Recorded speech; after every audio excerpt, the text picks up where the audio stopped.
5 a.m. morning routine. Go to the gym, run a marathon, get fit, buy aesthetic nice things but don't forget to save money, travel 5 times a year, stop drinking, have multiple streams of income, invest, have a 5-year plan, go on a side quest, say yes to everything but make time for yourself, track your calories, but don't forget to have fun. Exhausted just by saying that. The life optimization or productivity paradox by definition is the phenomenon where trying to optimize, schedule, and hustle through every aspect of daily life actually results in lower fulfillment, less real output, and chronic exhaustion. If any of those sound familiar to you, you will probably relate to this video. You're the ambitious kind, the type of person who likes to have everything in line, and you quite enjoy seeing your progress on paper right in front of you. You're maybe a bit of a control freak. It doesn't help that you're also very easily influenced. Everyone else is starting a business, starting that new venture, doing another degree, or just traveling the world. Everyone is running marathons, so you add running to your to-do list. And all of these influences are okay to an extent, but that just makes me think, if there are so many external influences around us, at what point are we actually living our lives for other people's expectations instead of our own? And where do we draw the line between making the most of our time and taking our time away from us? Part 1. The obsession with equating busyness with value. This is the glorification and the lifestyle romanticization of the grind, which we see a lot of online, and feeling like every single minute of your day should be spent productively doing something. Otherwise, you're wasting your time. And I think this really started for me in school back when I was honestly like the busiest that I've ever been. School Monday to Friday, worked on the weekends, still had a social life somehow, and still got all A's and A stars. I mean, my schedule was absolutely packed, and I think that routine really instilled this mindset that I always have something that I could be doing. Then growing older and actually becoming an adult makes that even harder to shake. Really is more to do in my life, and there really is always something productive that I could be doing, and it gets harder and harder to let yourself do nothing and not feel guilty about it. The hustle culture is romanticized a lot everywhere because everyone likes to show off that they're successful. So we make the Pinterest boards and the unrealistic list of New Year's resolutions every year, which are so unrealistic that we don't even get half of them done and just end up letting ourselves down. Over time, running towards all of these comparisons and unrealistic list of expectations wears down on our subconscious and causes more burnouts than you would otherwise. Part 2. The glorification of the grind and looking busy from the outside. There's a subtle peer pressure to post everything that happens to us, from our dinners with our friends to our Strava miles. And I don't think we post these things because we think everyone will care what we had for dinner if it's on our Instagram story, or even necessarily the aesthetic of it. I think it kind of comes down to the performance of letting people know that you have things going on, that you have plans, that you have friends, that you have places to be. Sounds like I'm really deeping it. Like, I know not every post is that significant, that important, but I do think that this culture has created this like extra hustle, this extra pressure to kind of perform and to show off to people. The friends that you have, the community that you have, the opportunities that you get, the lifestyle, the social status, depending on maybe the career that you have. And it's not also just for like the strangers on the internet or for like a really big group and audience.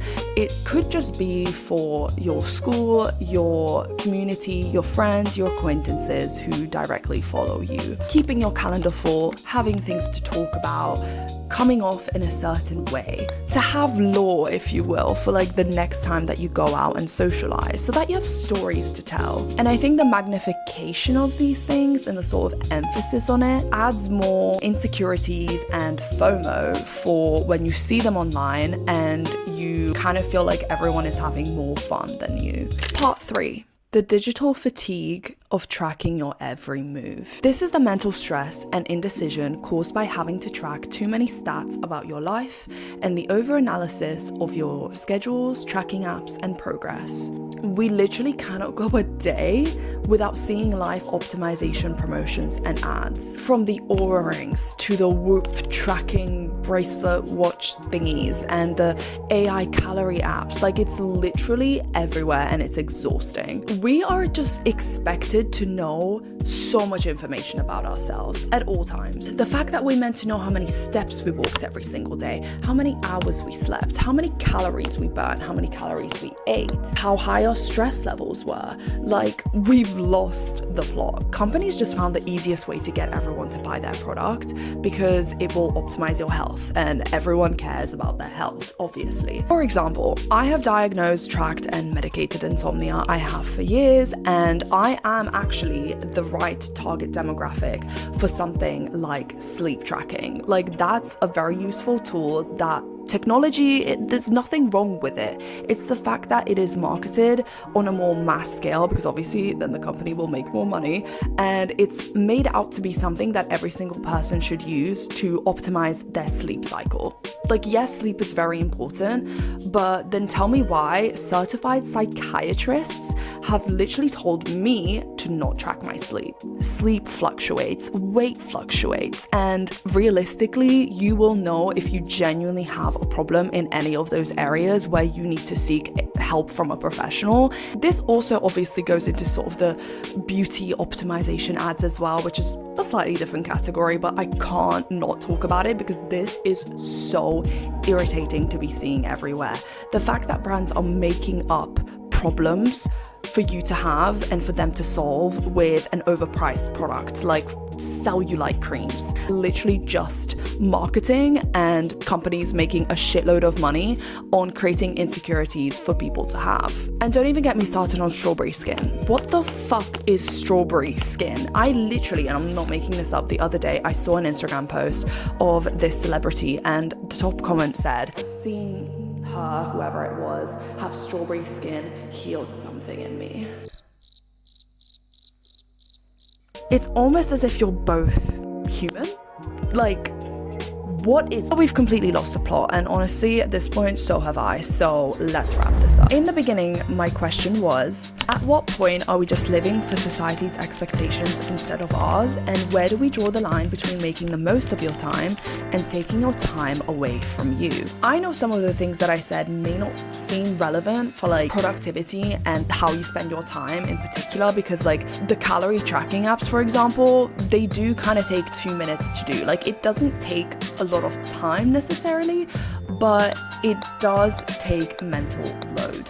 You are wasting so much more time and energy thinking about these things than you're probably aware of, which is why you feel like time just keeps going so fast and you're kind of stuck not really making progress in anything that's actually like important in your life, because you're wasting time actually thinking about all of these unnecessary things, spending so much time worrying about them, and the progress is adding so much noise and more anxiety, making our brains look for more problems to solve and ruminate. Rumination is like the biggest waste of energy and time. You literally dissociate and you don't even realize how long you've been thinking about a certain thing instead of actually being healthily productive and doing something else. And if we go back to our definition, to optimize, to schedule and hustle through every aspect of daily life, actually resulting in lower fulfillment, less real output, and chronic exhaustion, that is exactly what is happening here. The more your brain is wired to look for problems,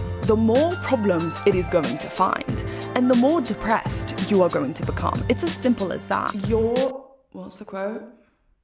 Your energy flows where your attention goes. And if you're constantly looking for problems to solve, because that is what you're being conditioned to do, that is what you will keep finding. You're going to be creating problems for yourself that weren't even there to begin with, which makes you feel like you're constantly working on things, and you kind of are, but they are not necessarily valuable, which just spreads you thin and causes more burnouts. So where do we draw the line? Firstly, I think if you're constantly exhausted and feeling like you're not getting anywhere in your life, no matter how many things you're putting on your plate and what you're doing, it's probably the biggest sign that you need to rethink what you think about and reevaluate how you actually spend most of your days. To learn to prioritize what is actually effective productivity for you and what thoughts or tasks that you thought of doing may have come in from some sort of fear-mongering video that you saw online. To get the perspective that the person that you're comparing yourself to, who is building multiple businesses at the same time and buying a house and going on holidays, does have the same 24 hours as you, but probably also has an entire team behind them and a personal assistant to do so. And when you zoom out far enough, you will slowly realize that for your circumstance and for your life, you're actually probably doing better than you think you do, and get some clarity on what you actually should be working on next.